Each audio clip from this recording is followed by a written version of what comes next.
नमस्कार दोस्तों, हर संडे की तरह आपके साथ जुड़ चुका हूँ। मैं हर बार आपको कुछ ना कुछ देने की कोशिश करता हूँ। मुझे अच्छा लगता है आपसे जब पॉजिटिव रिएक्शंस आती हैं और आप मेरे विचारों की सराहना भी करते हैं। मेरी कोशिश यही रहती है कि जो अर्बन कोऑपरेटिव बैंक्स है जिनको पॉलिसी डिसीजंस या कोई मेजर इश्यूज़ किस तरह से इम्प्लीमेंट करना है, there are no guidelines at times, practical guidelines as to ये किस तरह से करना है। आरबीआई तो सर्कुलर दे देती है। तो मैं ये वीडियो के माध्यम से ये करना चाहता हूँ कि आप जब आप बैंकिंग में अपने बैंकिंग में डिसीजन लोगे, तब आप किस तरह से डिसीजन सही तरीके से लोगे। बात ऐसी है कि कई रिजर्व बैंक के सर्कुलर्स हैं ना, वो सिर्फ हिंट देते हैं कि आपको क्या करना है। और इसके लिए मैंने कुछ छोटे-छोटे टॉपिक्स पे भी वीडियो बनाए हैं। और मेरा ये मानना है कि जो भी बड़ी बैंक है, 100-200 बड़ी बैंक है, उनको शायद मेरे वीडियो से कुछ फ़ायदा नहीं मिलता होगा। लेकिन लगभग 1000-1200 बैंक ऐसी हैं कि जो छोटी हैं, 1000 करोड़ के अंदर की बैंक है। उनको मेरे वीडियो से बहुत सारा फ़ायदा होता है। आप तो जानते ही हैं, last Sunday I had talked on the risk appetite statement और उसको किस तरह से बनाना है, उसका मतलब क्या है, वगैरह, वगैरह, वगैरह। और उस वीडियो के दौरान मैंने ये अनाउंस किया था कि मैं आप सब लोगों के लिए ये जो रिस्क मैनेजमेंट का सब्जेक्ट है, ये अर्बन कोऑपरेटिव बैंक्स किस तरह से इम्प्लीमेंट कर सकती है। भले बैंक छोटी हो, 20 करोड़ की हो, 25 करोड़ की हो, लेकिन उसके ऊपर जो डॉक्यूमेंटेशन या और जो कोई चीज़ें करनी है, वो किस तरह से करनी चाहिए। तो मैंने ये आपको आश्वस्त किया था कि भई ये जो रिस्क मैनेजमेंट वाला एरिया है, कहीं न कहीं आके हमें हिट करने वाला है। बड़ी बैंकों को छोड़ दो, क्योंकि जो 5000 करोड़ के जिनके assets, the banks which are having total assets beyond rupees 5000 crores are required to appoint a chief risk officers. For others, you have to follow these guidelines and circulars and see that how you can improve upon the risk management practices within your bank. मेरा ये खुद का मानना है कि हर urban cooperative bank risk management और risk mitigation दोनों चीजें करती हैं। क्या नहीं करती? It's only the documentation part on risk management where they are lagging behind. So risk management policy या फिर risk management documentation, risk mitigation, risk practices बहुत बड़ा एरिया है, बहुत बड़ा एरिया है। और मेरा ये मानना है कि शायद 8-10 वीडियो में बनाऊंगा कि जिसके ऊपर आपको initially concept clarification, so initial 2-3 video मेरे कंसेप्ट क्लैरिफिकेशन में जाएंगे कि इसका मतलब क्या है, और उसके बाद 2-3 वीडियो आपको रिस्क मैनेजमेंट पॉलिसी किस तरह से डिजाइन करनी चाहिए। So what are the generic principles of designing the risk management policy. I am going to talk on that. There are hundreds of books on risk management policy, बड़े बड़े volume है। अब आपकी बैंक 100 करोड़ की है, 200 करोड़ की है, बड़े बड़े वॉल्यूम में जो प्रिंसिपल्स दिए होते हैं, वो सभी प्रिंसिपल शायद आपको अप्लाई नहीं होते, शायद आपको अप्लाई नहीं होते। उसकी वजह यह है कि तुम्हारा साइज छोटा है। लेकिन रिजर्व बैंक ये चाहती है कि तुम्हारे छोटे बैंक में भी कहाँ कहाँ पे रिस्क है, और तुम्हारे बोर्ड ने या तुम्हारे मैनेजमेंट ने उसके ऊपर क्या पॉलिसी डिसीजन लिए हैं, उसके ऊपर वो किस तरह से काम करते हैं। रिस्क ये एरिया ऐसा है ना कि उसमें तुम्हारे internal policies irrespective of the size of the bank should be very clear कि हम रिस्क के बारे में एक सिस्टम लगाना चाहते हैं, एक सेटअप लगाना चाहते हैं। जो भी अब बंदे, अफसर, क्लरिकल पोजीशन या फिर अपने मेंबर्स ऑफ द बोर्ड और सब कमिटी जो भी काम करते हैं, उनको क्लियर कट डायरेक्शन होना चाहिए कि ये हम करेंगे, ये हम नहीं करेंगे। नॉर्मली क्या नहीं करना है वो आपको मालूम है, कौन से एक्टिविटी को आपको पैसा नहीं देना है वो आपको मालूम है, और उसका फंडा क्या होता है। जैसे साफ के directions reserve bank of India निकालती है, तो वो ये कहती है कि जिस एरिया में आपके सबसे ज्यादा एनपीए हो गए हैं उसको आप पैसा मत दो, उस सेक्टर में आपको पैसा नहीं देना है। This is one of the staff condition where under they analyze your portfolio, you also know you can analyze your portfolio and you can decide there would be certain areas, there would be certain activities which has caused flooding of NPA in the bank, and therefore Reserve Bank of India says you will not lend to this particular activity. अब ये जो निर्णय reserve bank लेती है वो हम भी ले सकते हैं, क्योंकि हम जानते हैं हमारे बैंक में क्या हो रहा है. We are aware of our bank, we know our client base, we know the appetite of our officers, we know that we try to follow the regulatory standards or regulatory norms. So this series on risk management will be some part which will be of theoretical in nature, explaining what the concept is, and in the second series, I mean second series is practically तुम्हारी policy किस तरह से बननी चाहिए particular risk के ऊपर. जैसे कि क्रेडिट रिस्क आपने पकड़ लिया, तो क्रेडिट रिस्क के ऊपर तुम्हारी पॉलिसी क्या होनी चाहिए, how it should be in line with the reserve bank of India guidelines in respect of the exposure norms, in respect of the management of advances, in respect of the statutory restrictions. वो आप आपके policy में किस तरह से build करना जरूरी है, इसके बारे में भी आपको बताऊंगा कि आपकी पॉलिसी किस तरह से होनी चाहिए. जरूरी नहीं है कि ये जो रिस्क मैनेजमेंट पॉलिसी आप करोगे ये अंग्रेजी में ही करना है. It's not necessary. You can have it in your local language. You can do it in Hindi, you can do it in Gujarati, you can do it in whatever language which is preferred by you. What will happen is that if you do it in your local vernacular language, when Reserve Bank of India comes for inspection, you have to explain to them. So preferred language will be English. If you prepare a risk management policy in English, to explain to Reserve Bank of India will always become easy. And therefore simple English में ये risk management की policy, risk management के principles, आपके bank के लिए क्या क्या जरूरी है, मैं आपको सिर्फ हिंट दूंगा, आपको सिर्फ क्लूज दूंगा. आप उसके ऊपर तुम्हारी बैंक की पढ़ाई करके, you study your own bank, you study your own appetite and then do it. ये रिस्क मैनेजमेंट का सिग्निफिकेंस पिछले 6-7 साल से बढ़ रहा है, बहुत उसमें इंप्रूवमेंट हो रही है. बहुत लोगों को मालूम नहीं होगा कि रिस्क मैनेजमेंट के बारे में रिजर्व बैंक की वेबसाइट पे डिटेल्ड नोट्स है, whether it is operational risk, credit risk, market risk, detail notes है. ये जो आईटी रिलेटेड रिस्क है इसके बारे में भी डिटेल नोट्स रिजर्व बैंक की वेबसाइट में है. अभी हमें क्या करना चाहिए, हमें चेरी पिकिंग करना चाहिए. तो व्हाट इज चेरी पिकिंग? जो हमें सूटेबल है वो उठाना चाहिए. वो हमें सूटेबल है किस तरह से डिसीजन होगा, कोई भी अगर आप प्रिंसिपल पढ़ते हो तो वो प्रिंसिपल पढ़ते वक्त आपको ये सोचना है कि क्या ये मेरे बैंक में जरूरी है. कोई 2 बंदे इसके ऊपर बैठ के काम कर सकते हैं, and you can draw your own risk management policy. If you go to consultant, if you go to an adviser, let me tell you, you will end up paying hefty price, hefty consultation fees.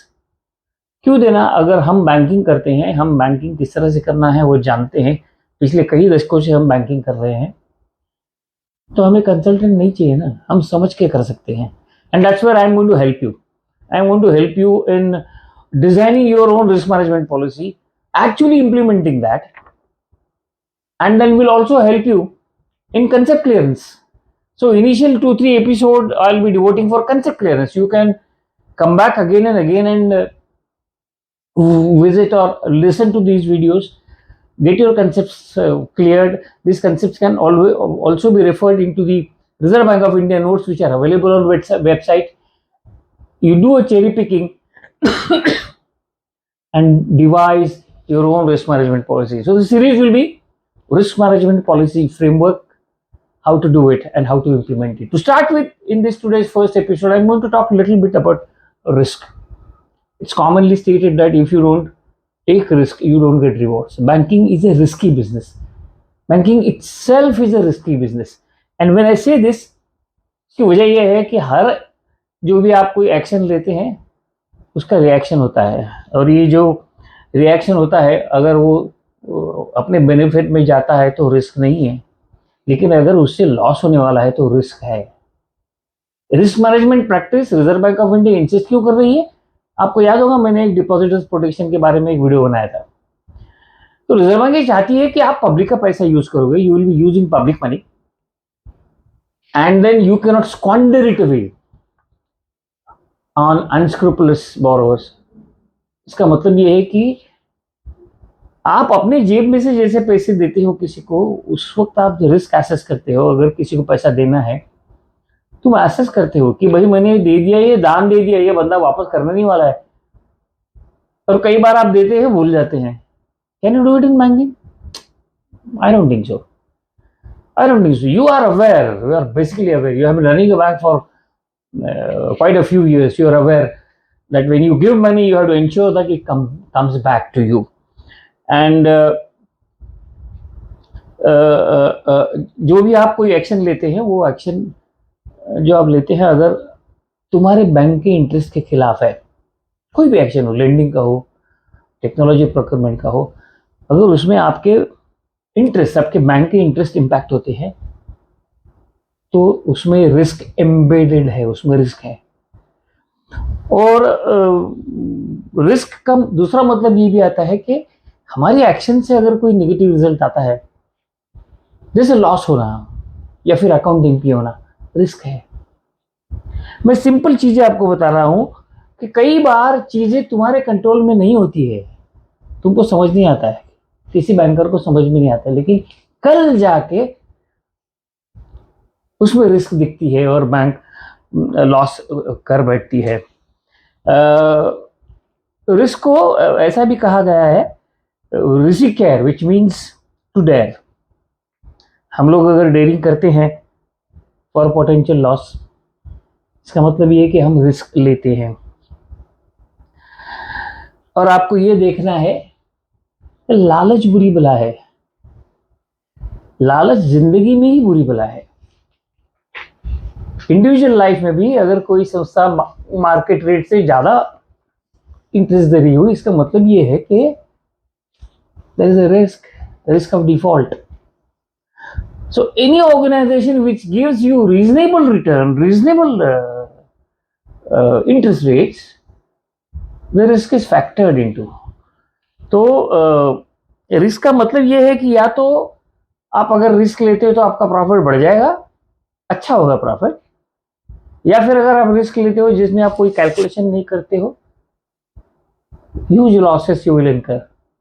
हमें ये balance करना है। Balance किस तरह से करना है? ऐसा है, banking business is a risky business. अगर आप रिस्क नहीं लोगे तो बिजनेस नहीं कर पाओगे। So when you take a risk, you need to be very calculative and prudent. मैं हमेशा एक सिंपल एग्जांपल रिस्क मैनेजमेंट के बारे में देता हूं। मैं एक छोटे बंदे को या छोटी कंपनी को मैं 1 करोड़ रुपए देता हूं, और मैं 100 लोगों को 1-1 लाख रुपए देता हूं। तो ये 1 करोड़ वाला बंदा अगर कहीं अटक गया तो पूरा 1 करोड़ का नुकसान है। ये 100 बंदों को 1-1 लाख रुपए जब देता हूं, उसमें से 10 बंदे भी अटक गए तो मेरा नुकसान सिर्फ 10 लाख का होता है। और यही चीज कॉन्सेंट्रेशन रिस्क के नाम में रिजर्व बैंक ने लाई है। आप जानते हो कि कॉन्सेंट्रेशन रिस्क, मैं कई बार बोल चुका हूं कि 0.20% of your tyre 1 capital is what the max your portfolio should build by 24. 50% of your portfolio should be on the concentration risk. क्यों लाया रिजर्व बैंक ने? रिस्क। तुम अपनी बैलेंस शीट देखो, हर बार रिजर्व बैंक इंस्पेक्शन में ये पूछती है कि भाई टॉप 20% बोरोवर आपके कितने हैं, या फिर टॉप 20% डिपॉजिटर आपके कितने हैं। वो कॉन्सेंट्रेशन रिस्क ही जानना चाहती है। They always want to know what is the concentration risk. And it's precisely there what I feel is this, that Reserve Bank of India is abreast of what is happening, but we are not. We have to ensure that we have a proper risk management practices. Banking है तो risk है, उसमें कोई मुझे दो राय नहीं लगती। Risk है तो करना ही चाहिए। तो ये रिस्क मैनेजमेंट जो है वो हमारे धंधे के अंदर की बात है, दिखती तो नहीं लेकिन अस्तित्व में है। You can't see with your eyes the risk, but it exists, whether it is a liability proposal or a credit proposal. Simple example भी कई बार देता हूँ। आपके बैंक के डिपॉजिट 100 करोड़ के हैं, मान के चलो छोटी बैंक है, और कोई बंदा आके बोलेगा कि मैं 50 करोड़ डिपॉजिट आपके साथ रखना चाहता हूँ, आपने लेना चाहिए नहीं लेना चाहिए? Plain answer is no. Complicated answer is hedge करके करो, उसको रेट ऐसा दो कि आप उसकी बाकी के पैसे आप गवर्नमेंट सिक्योरिटी में डालो, जब वो पैसा मांगेगा उसको वापस करो, पैसे कमा लो हेजिंग ऑपरेशन से। This is risk management. plainly you cannot take deposits where you do not have deployment opportunities. तो डिप्लॉयमेंट अपॉर्चुनिटी करते वक्त बेंचमार्क क्या होता है कि तुम्हारा सीडी रेशियो क्या है, या तो वो लो होगा या फिर 75 के ऊपर होगा. अगर वो 75% के ऊपर है, सीडी रेशियो आपका 75 के ऊपर है, इसका मतलब ये यू आर ओवर लेंडिंग. अगर वो 50% है, मतलब ये है कि you are not in a position to lend. आपका सीआरआर 30% से ऊपर है, you are not using your capital properly. Your CRR is 12%, 13%, 14%, fine. CRR 6% है, you are not doing the job the way it should be done. So balance sheet में risk element क्या है, business में risk element क्या है. So there are 10-15 areas which I would like to talk to you and explain to you what are the theoretical concepts in respect of risk management in a particular area, right from credit risk, marketing risk, जितने भी risk उसमें है, जैसे operational risk है, बहुत सारी risk है, 10-12 risk है. रेपुटेशन रिस्क है, रेगुलेटरी रिस्क है. रेपुटेशन रिस्क से आपको पेनल्टी हो गई, रेपुटेशन रिस्क आ गई अंदर, वो बात अलग है कि आपको पेनल्टी होने के बाद भी आपको मेंबर्स ज्यादा पूछते नहीं है. तो risk management is directly related to the profitability of your business, and at the same time protecting the depositors interest is also risk management thing. And therefore banking business is completely a risky business, and you should know thoroughly which are the areas where risk management practices should be defined and deployed properly. इसका मतलब ये नहीं कि तकलीफ नहीं होगी, तकलीफ होगी, हो सकती है. कई बार ऐसी चीजें होती है कि हम लोग उसको संभाल नहीं पाते हैं, लेकिन अगर हम वेल प्रिपेयर्ड है तो बात अलग होती है. जैसे तुम्हारे पड़ोस में किसी बैंक में कुछ घपला हो गया और रन लग गया, तुम्हें भी लगने वाले, तुमने तैयारी की है, जिसको बीसीपी कहा जाता है, बिजनेस कंटिन्यूटी प्लान कहा जाता है. That is also part of your risk management practices. Then you have liquidity risk. You must keep enough money. अगर आप ज्यादा पैसे रखते हैं, ज्यादा लिक्विडिटी रखते हैं, तो आप लॉसेस कर रहे हो. तो वो बेंचमार्क किस तरह से अचीव करना है, किस तरह से आपको इंटरेस्ट रेट रिस्क को हैंडल करना है, operational risk, strategic risk, reputation risk, इन सब चीजों के कंसेप्ट के बारे में मैं आपसे बात करूंगा.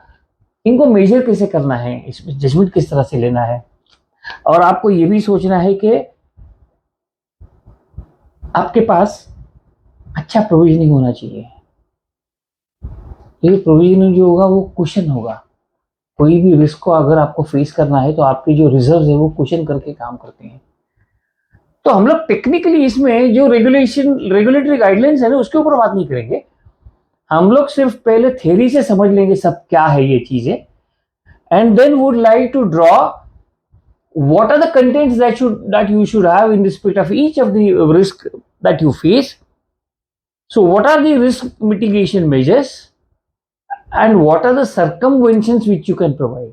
हम रिस्क को किस तरह से टाल भी सकते हैं, ये भी चीजें मैं बताऊंगा. ये सीरीज कम से कम 10-12 वीडियो की होगी, लेकिन ये 10-12 वीडियो 20-20, 25-25 मिनट की बनाऊंगा. आप सुनने के बाद में you can go to the next video and listen to everything. That's what the idea is.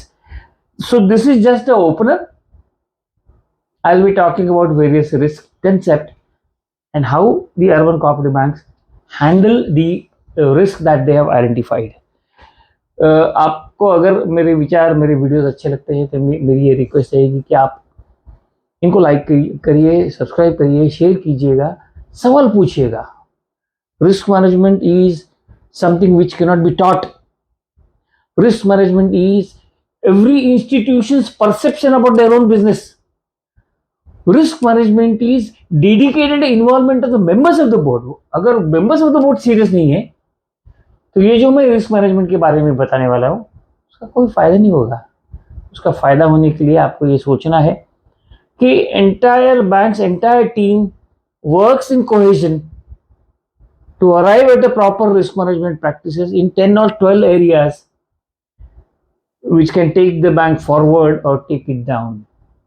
If you like my thoughts, please do subscribe, share, and raise questions. I give email in the description. Thank you for watching.